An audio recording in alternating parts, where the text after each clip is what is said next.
بسم الله الرحمن الرحيم الحمد لله رب العالمين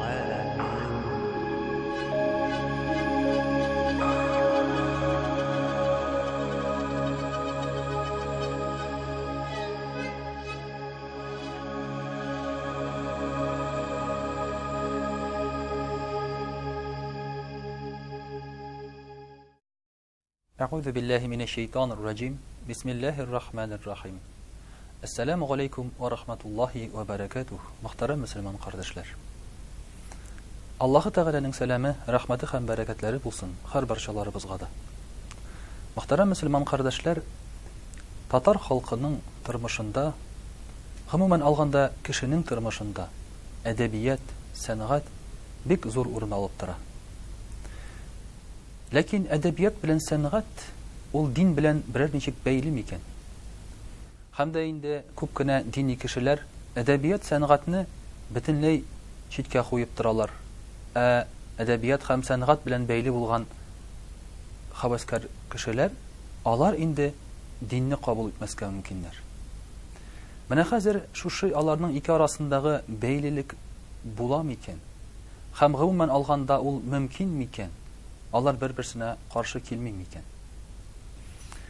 Ни өчен шушы теманы күтәрдек? Чөнки әдәбият һәм сәнгать, дин булар бөтенесе дә безнең өчен бик якын әйберләр.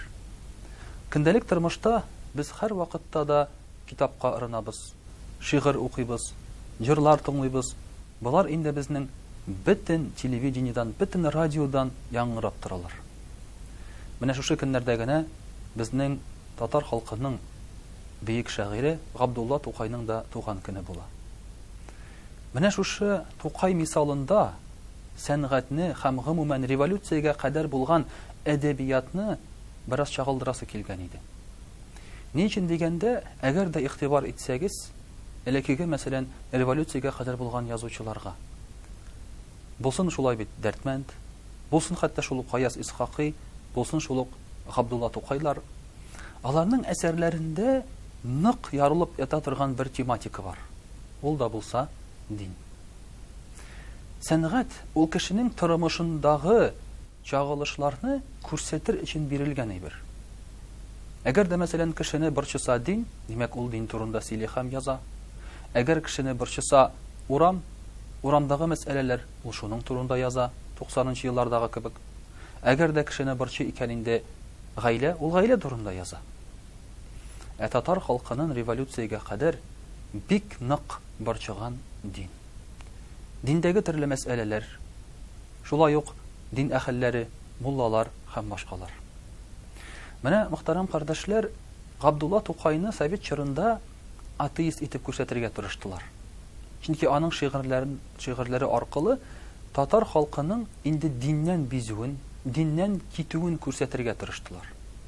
Хәтта махсус китаплар да язылды. Тукай шигырендә атеизм дигән махсус бер китап та чыкты. Ләкин бу чыннан да шулай микән? Әгәр дә игътибар итсәк Тукайның шигырьләренә, анда бер яктан караганда чыннан да динне сүгү бара. Ләкин бу очракта мин әйтер идем, дин әһелләре белән динне аерырга кирәк дип. Чөнки аның сүккән күп кенә шигырьләре, алар күбесе юнәлдерелгән дин әһелләренә. Мәсәлән, шундый бер шигыры бар аның, мин инде аны сүзен сезгә китермим. Дин хәзер авырга торган бер тивар ди, Тукай әйтә, чак кына төртсәң дә ул авар ди. Ягъни динне ул зәгыйф бер кыйма белән, я булмаса зәгыйф бер ниндидер бина белән чагыштырып күрсәтә. Әзрәк кенә төртсәң дә ул авар ди. Ләкин аннан соң истәп бирә. Кырый бит агачлар да башына ыяласа каргалар ди. Ягъни монда ул динне зәгыйф дими, дин өстендә утыручы, динне алып баручы кешеләрне зәгыйф ди. Алар шушы диннең тамырын, я булмаса фундаментын чиртәләр ди. Мөхтәрәм кардәшләр, инде икенче бер әгәр дә шигыренә карасак, ул яза Мәрҗани хәзрәтләре турында. Ул әйтә, шәп хәзрәт, Шихаб хәзрәт ди. Бер караганда, әгәр дә ул мәсәлән динне яратмаса, Дин әһелләрен яратмаса, нишләп алайсың Марҗанине мактый? Димәк, Тукайның шигырендә ачыктан-ачык күренеп тора, надан, гадел булмаган, шул ук вакытта динне белмәгән һәм начар күрсәткән дин әһелләрен аның яратмавы. Әмма әгәр дә дин әһеле гадел булса, әгәр дә ул үзенең эшен белеп эшләсә, халык яклы булса, ул әлбәттә аны мактап, яратып яза торган булган һәм аңа яхшы мөгамәлә күрсәткән. Шул ук вакытта, мөхтәрәм кардәшләр, Коръәнне укыганда дигән аның бер шигыре бар. Шушы күңеленә авырлык килгән вакытта, хәсрәт килгәндә, ачам бер сүрәне ди Габдулла Тукай әйтә. Һәм Коръән укып үземнең күңелемә тынычлык, ачыклык, чисталык табам ди. Менә шулай итеп, Тукайның шигырьләре төгәл бүленә. Дингә мөнәсәбәт һәм дин әһелләренә мөнәсәбәт. Ә дин әһелләренә булган мөнәсәбәт шулай ук бүленә яхшы дин әһелләренә карата һәм начар дин әһелләренә карата. Менә хәзерге әдәбият, сәнгать эшлекләре, алар инде ачыктан-ачык менә моны күрергә тиешләр. Һәм Тукайның иҗатына бер яклы гына карашны мин гомумән җинаят дип атар идем.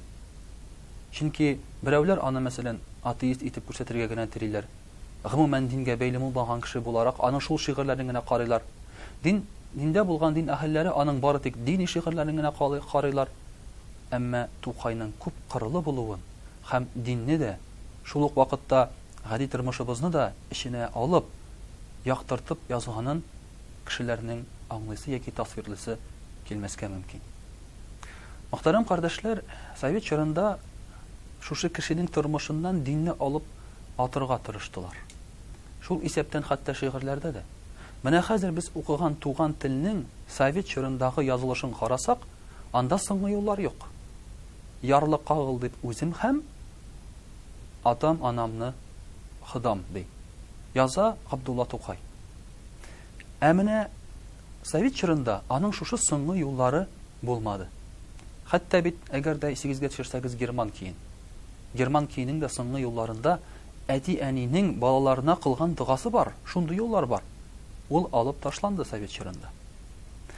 Ләкин мөхтәрәм кардәшләр, шушы шигырьләрдән, әдәби әсәрләрдән динне искә алуны алып ташлау белән кешенең күңеленнән динне алып ташлап булмый.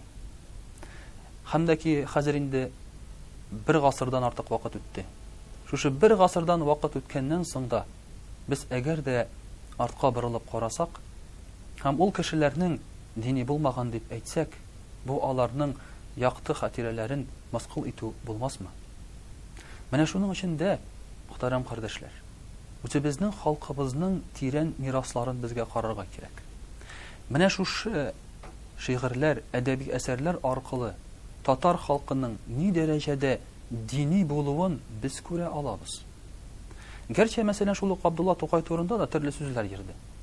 Мәсәлән, ул инде динне яратмаган, намаз укымаган, ә кайбер очракта хәтта кызыл фонарлы урамнарда еш булган дип әйтәләр.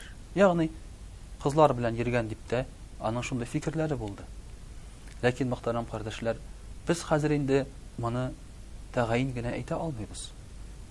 Һәм әгәр дә кеше турында ниндидер начар сүз сөйләсәк, я булмаса начар сүз әйтсәк, бу яла ягу була, ә бу ислам дине буенча шул ук вакытта җинаят. Менә мөхтәрәм кардәшләр, шулай итеп дини яктан мин карарга киңәш итәр идем безнең шушы революциягә кадәр булган язучыларыбызга. Һәм дә аларның шигырьләрен укыган вакытта аралап укырга түгел, ә шушы бөтен шигырьләрен укып безнең өчен шушы дине безнең, я булмаса алар яктырткан темаларның ни дәрәҗәдә мөһим булуын күрсәк иде. Ә бит Тукай темасы, шушы дин һәм дин әһелләрен айыру хәзерге көндә бик актуаль. Чөнки күп кенә кешеләр, мәсәлән, фәлән мулла фәлән иткән, фәлән мулла булай иткән дип ислам динен начар күрсәтергә телиләр. Я булмаса, менә бит мөселманнар нинди дип. Ә менә Тукайыбыз безгә монда үзенең юлын күрсәтә. Ул әйтә, динне кешеләрдән айырыгыз ди. Аллаһы Тәгалә биргән дин ул чиста, пак, саф, керсез. Ләкин шушы динне тоткан кешеләр үзләренең бәндәчелеге белән пычрак та булырга мөмкиннәр, эшкерле дә булырга мөмкиннәр, җинаятчы да булырга мөмкиннәр. һәм дә ки аларга карап дин турында нәтиҗә ясамагыз ди. Бер караганда Тукайның менә шушы шигырьләре аркылы, мөхтәрәм кардәшләр, без үзебезгә хәзерге вакытта дингә дөрес мөнәсәбәтне булдырырга да алабыз. Һәм бу безгә муллаларга үзенә күрә бер вагыз булып тора. Гәрчә Габдулла Тукай үзе мулла булмаса да. Ассаламу алейкум ва рахматуллаһи ва баракатуһ.